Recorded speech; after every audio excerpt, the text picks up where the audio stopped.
So, dahil hindi tayo pumapasok sa school, panoorin nyo tong video na ito kasi marami na tayong lessons na na-miss. So, bago tayo mag-proceed sa addition and subtraction of dissimilar, yung magkaibang denominator na rational algebraic expressions, i-review muna natin yung adding, subtract, and subtracting similar rational expression. So, syempre, ang clue natin para masabi nating similar means same, ay pareho ng denominator. Ang denominator ay yung nakasulat sa ilalim ng over, ng fraction bar. Yan. So, nakikita ninyo, parehong-pareho yung nasa ilalim. So, etong number 5 and number 6, supposedly ay lesson natin for Monday. Nung Monday sana. Kaya lang, syempre, it's been 3 days na nasuspend tayo. So, panoorin nyo yung video na ito para maintindihan nyo yung lesson natin. Okay? So, recall lang natin, pagka tayo ay mag-a-add ng similar fraction, so, syempre, gagawa tayong mas mahabang fraction bar. And then, ang rule natin ay add or subtract the numerators over copy yung denominator. So, 5 dahil minus yan, 5 minus 2. Yan. And then, we copy 3m. Okay, so, ganyan na yan. Ngayon, since itong 5 and 2 are similar numbers, we can combine. So, 5 minus 2, we have 3. Over, copy lang natin yung denominator, which is 3m. And then, always remember na dapat ay wala siyang common factors. Yan. So, after nun, kapag walang natitira sa taas, lalagyan natin ng 1 and then copy natin over yung natira sa ilalim, which is m. So, ang answer is 1 over m. So, yan ang final answer natin for number 1. Para naman sa number 2, we have, another fraction bar. Pagsamahin natin, 3x plus 5x yung nasa taas and then copy yung ating denominator. Same yan. So, 3x plus 5x equals 8x over 2. Yung paglo-lowest term, pwede na siyang directly na 8 divided by 2, which is 4, and then copy yung x. Pero, if nahihirapan kayo doon, you can do yung prime factorization na ginagawa natin. 2 times 2 times 2 times x over 2. So, cancel natin yung similar. So, may matitira. 2 times 2, 4 times x is 4x. Ito naman ngayon ang ating final answer. So, yan. Paano naman sa number 3? Same lang din. Okay? So, pagsamahin natin.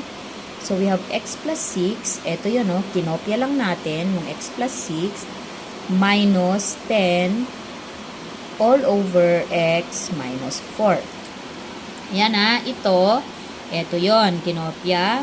And then, yung minus 10, ito naman yon. So, copy natin yung denominator. Equals. So, kung mapapansin ninyo dito, ang pareho lang ay yung positive 6 tsaka negative 10. So, 6 minus 10. Diba yung tinuro ko? Kapag nauuna yung mas maliit, yung sign niya magiging negative. So, x minus 4. O di kaya naman, copy change lang yan. All over x minus 4. Anong napansin ninyo? Pareho, diba? So, pwede na natin i-cancel ng buo. Ang matitira ay 1 kasi yun ang isusulat natin. So, parang 1 divided by 1 lang yan. Okay. So, dito naman sa number 4, meron tayong squared tsaka x lang. So, same lang din. Pagsamahin lang natin. 3x squared plus 6x. Ito yun Mahabaan natin ng konti kasi medyo mahaba-haba pala. Plus 2x squared minus 6x all over x. So, kung papansinin ninyo, merong pareho dyan. Ito, yung may x squared, pagtatabihin natin para mas mabilis natin silang i-combine. Okay? Tapos, ito namang 6x at saka negative 6x ay pareho yan. So, plus 6x, ito yon, minus 6x, ito naman yon. Okay, all over x equals 3x squared plus 2x squared equals 5x squared kasi 3 plus 2. Tapos, ito, 6x minus 6x, di ba alam naman natin yan na pag pwede na natin i-cancel yan kasi opposite yan. 0 yung ibibigay niyan. Over x. Pero dito, makapapansin ninyo, may pareho pa yung x squared tsaka x. So, anong gagawin natin? Siyempre, factor out natin. Yan, over x. Cancel natin similar. May matitira na 5x. So, ito yung final answer. Okay? So, itong number 5 and 6 ay bago lang sa lesson natin. Kumbaga parang, although same lang ng process natin, tingnan natin ha. Okay. So, same yung ating denominator which is x minus 2, no? Kasi ito, 3x minus 6.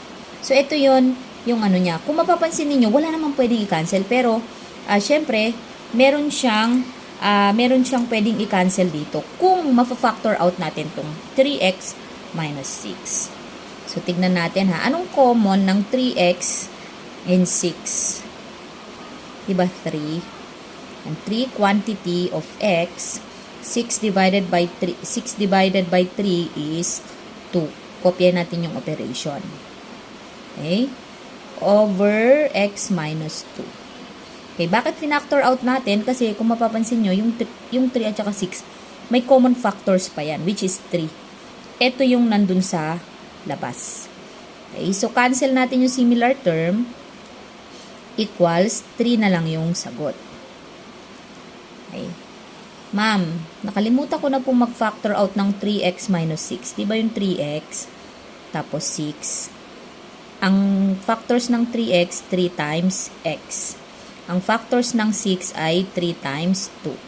Cancel natin yung, bilugan natin, which is GCF. Natira sa una ay x, natira sa baba ay 2. Kaya x minus 2.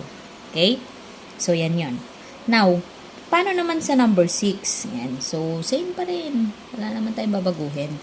Kopyahin lang lahat. X squared plus 5x plus 6 all over x plus 3. So, hindi pa yan yung final answer. Kasi kung papansinin nyo, ito trinomial yan. So, meaning, pwede pa natin siyang i-factor out. So, plus plus plus plus. So, ilagay na natin yung x. Alam nyo, ganito yan. May shortcut yan. No? Sasabihin ko na sa inyo. Alam nyo, minsan, yung nasa ilalim, hindi actually minsan, madalas, yung nasa denominator will lead you to a final answer. Okay? So, kung 3 yan, halimbawa, di ba ang gagawin natin, yung 6, yung yung last term natin, di ba sinasangahan natin yan? So, ang pwedeng sanga niyan ay 6 and 1.